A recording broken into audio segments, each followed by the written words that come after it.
Much has been said about the Brazilian Megaman comics, As Novas Aventuras de Megaman. By now, most of you may know that it's lewd, violent, gory and completely different from the source material, but little has been said on how this bizarre adaptation came to be and how a legal loophole made it possible. Released in '96, the new Adventures of Megaman could only happen in that very specific moment in time, and of course it would only happen in Brazil, where a borderline legal publication and shady business practices would allow this to happen.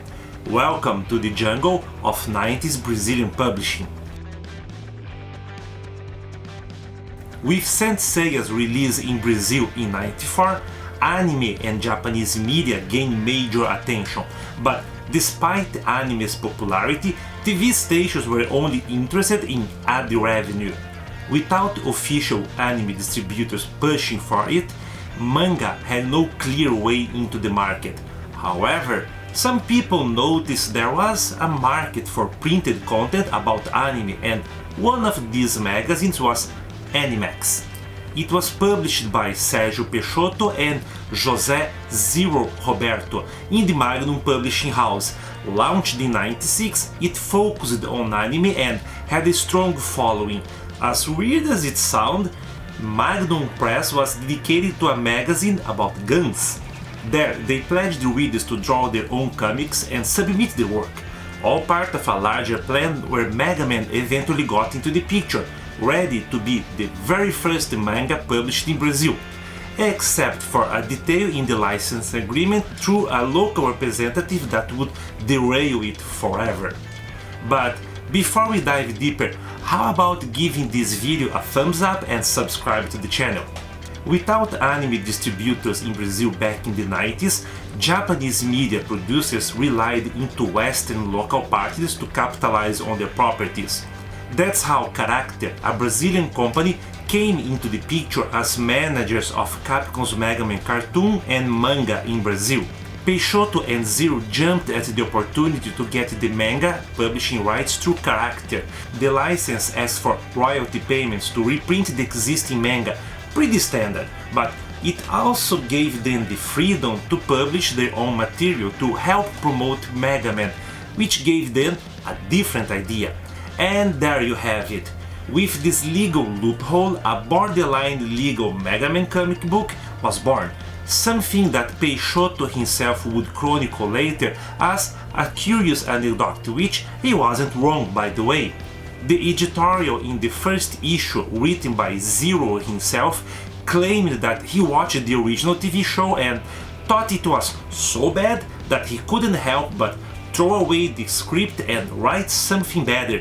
Intended to be a positive reinforcement on the choice made with the comics, this was downright perplexing, as the original script they proposed was far from good. It was way below average and not any better than the manga they ignored. In reality, as Peixoto would acknowledge years later, they had never played a Megaman game, and they relied on a friend who did play the games to write the argument. This was implicit in the first editorial as well, where Zero mentioned that the game was about moving a cursor around the screen, which could give player tendinitis. Which cursor? Was Zero under the impression that Megaman was a PC point-and-click game, or maybe he couldn't even get past the title screen? If that lack of knowledge seems suspicious, it's because it was. Peixoto and Zero were bluffing to an audience that didn't know any better. Sérgio Peixoto and José Zero Roberto met in '85 through Abrademi, the Brazilian Association of Manga Illustrators. Seeing the potential to profit from manga and anime, they split off to create Orcade, the cultural organization of animation and illustrations, where they organized anime screenings and ran a grey market for bootleg anime tapes. At that time, Orcade was one of Brazil's first organized anime fan groups. The screenings and tape trading introduced many people in São Paulo, Brazil's largest city, to Fist of the North Star, Gundam and other anime that were never officially broadcast. Thanks to Orcade, a small but dedicated fanbase was thriving years before Saint Seiya took the country by storm. The anime boom had created enough critical mass to prove that anime was not just another passing trend as it had been in previous waves. This presented Peixoto and Zero with another business opportunity. But unlike at arcade where they controlled the content, anime was now a mainstream phenomenon, broadcast on TV networks that weren't given them inside access. So, instead of gathering exclusive industry info, which didn't really exist back then, Peixoto and Zero turned to the internet, pulling freely available content from anime websites to produce Animax, a magazine aimed at new generation of anime fans. This strategy worked well. When Animax launched in '96, internet access was a privilege of high-income families in Brazil, meaning most of their readers had no access to the original sources. However, within mailing lists and chat groups, their copy-paste approach was widely criticized with each new issue. Fans noticed that both text and image were often taken from well-known sites, sometimes with obvious translation errors, or worse, the same misinformation found in those sources. Often those fan pages speculated about their favorite franchise, yet Animax presented it as fact. Still, for those without internet access, Peixoto and Zero became authorities on anime, whether they truly were or not. And that reputation gave them an edge when recruiting young artists for the Megaman comics. Their pitch was idealistic, a chance for Brazilian talent to stand against the giant American and Japanese media conglomerates that were holding back local comics. It was a naive argument at best, but for young, passionate artists, it was compelling enough that many agreed to work for free.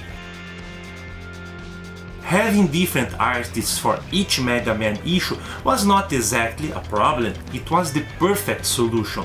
A permanent artist wouldn't draw 32 pages per issue for free. Instead of paying a regular artist, which they couldn't, they asked in the Animax magazine for people to volunteer with a promise that it would be good for their future careers. This is the oldest trick in the book to get an artist working for free, by the way, and that's how they picked the artists for issues 2 to 16. But for the very first issue, they chose Zero's wife, Marcia Harumi. Zero tried to explain the nepotist choice with one forced mention in the editorial. It would be the very first manga drawn by a woman. This is a misguided claim, as Machiko Hasegawa was drawing Sazae-san, a landmark family-friendly mystery manga, since 1946, 50 years before New Adventures of Megaman was printed. The manga also has a TV series that's running since '69 until this day for 56 years, a true cultural staple in Japan. Sorry Luffy, but you're 30 years away from the true champion. It's unlikely Zero wasn't familiar with female manga authors, especially with the popularity of Rama Half at the time. His choice actually had ulterior motives, as they desperately need proof that the Mega Man comic was real to lure new talent. So the first edition would serve as their personal portfolio to prove that yes, they could publish comics from young new talent and that they were willing to sacrifice themselves to make it happen. For most people, it was an empty promise, as most artists would only draw that comic and never be noticed again. Despite the promises, some of those artists did go and find success in the industry. Two New Adventures of Megaman alumni are Daniel HDR, who worked on Digimon for Dark Horse, then Marvel and Avatar Press, and Erika Awano, who later will do the Holy Avenger comic book and currently works with Glass House. If convincing people to work for free on a magazine that was not paid at all for 4 issues sound like a shaky plan, you are absolutely right, and that's when things start to fall apart. Medium-sized Brazilian publishing houses were not alien to the concept of a free trial for new publications back then. You could propose a new magazine which would be published with no revenue at the beginning. After a few issues, the publishing house would share the revenues with the editors. Magnum did this for Animax and Megaman. Scala, another publishing house, would do it for Anime Do, another Brazilian magazine about manga and anime. This trial period was usually 3 or 4 issues, something I know well because I was involved in a project that would be released under these terms. And it was during the trial period that Zero would try to move forward with his master plan to replace the entire Megaman cast and have his own comic book. This was spearheaded by the introduction of an original character, Princess, that would kill everyone else, completely changing the story direction. The second issue had Princess appear as a guest on a talk show, stating her plans to kill Megaman and Roll. Issue 3 had her first official appearance, summoned from another dimension. Zero's vision was to run the plot with Megaman during the first 4 issues and then have Prince take over and realize his dreams as a comic book creator. Zero's real goal wasn't to make a Megaman comic, it was to smuggle in his original characters under the Megaman banner. But that was probably something that Peixoto was not comfortable with. After all, the Megaman brand was strong and that was what drew the public in the first place. Years later, Peixoto would confess that he didn't agree with all Zero's ideas, but their breakup was in the open even in '97. Given that Peixoto was the journalist who signed on the Animax magazine and the Megaman comic book, he got to stay with both of them under his control, much to Zero's chagrin. And then Princess was forgotten, sent back to her dimension in issue 7, never to be heard of again. Peixoto on his blog later argued that he didn't understand how a 12 years friendship would turn into 15 years of online harassment until Zero passed away in 2012, but I would bet that this split had a lot to do with it.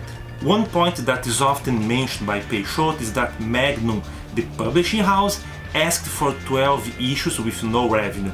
Even by standards of shady business practices, this was too much. Scala, another publishing house in Brazil, was well known for asking 3 issues, which was already hard for editors to keep up with no compensation. Something else that doesn't add up to this 12-issue trial period is that Peixoto and Zero were already publishing Animax, a successful magazine at Magnum. Why impose a longer punitive trial to well-known editors? And even if that was the case, why not take it to another publishing house that offered better conditions instead? It's more probable that the 12-issue trial was exaggerated to justify not paying artists, and that fits 2 milestones in the magazine. Issue 1 to 4 had the argument written by Zero. That's what I believe was the free trial for Magnum Press. Then, when the comic finally got to revenue share, Peixoto and Zero had their disagreement, which marked a 180 in the plot plans. That's when Orlando Tozetto took the writing pen, probably being paid now that the magazine was clear of the trial period. The next milestone was the first hiatus after issue 10. My theory is that this was the point in time that artists were likely asking, "Are we finally going to get paid?" This may not have ever been part of the plan, and the magazine would eventually be running irregularly until number 16, when it was finally cancelled. One major reason was insufficient financial compensation. Even Animax magazine ceased publication after Peixoto shifted his focus to running AnimeCon, a successful anime convention in São Paulo.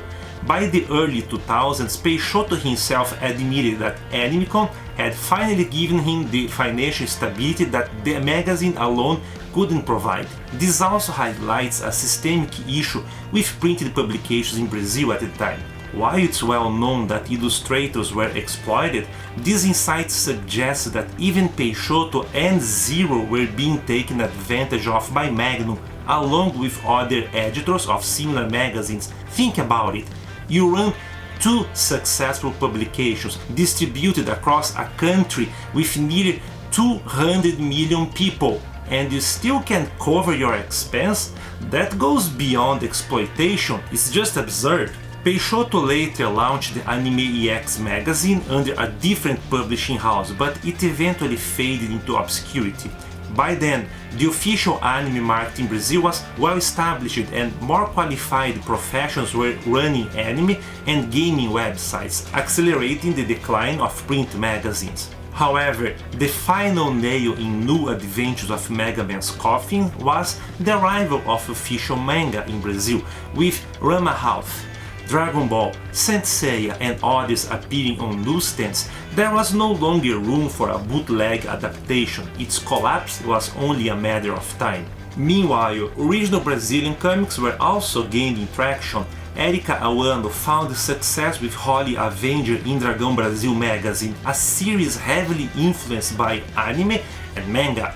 She was soon followed by other artists who blended manga aesthetics with Brazilian culture, not only in comic books but later in the country's emerging indie gaming industry as well. But this story wouldn't be complete without a look at its masterminds and their lasting impact on Brazil's anime community.